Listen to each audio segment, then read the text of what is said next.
How to withdraw TRON to Trust Wallet from Binance.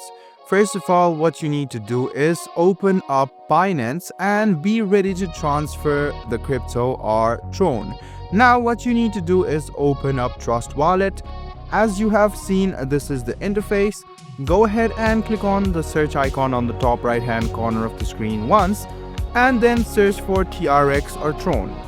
So once you do this, TRON will be shown on the screen. Go ahead and tap on it.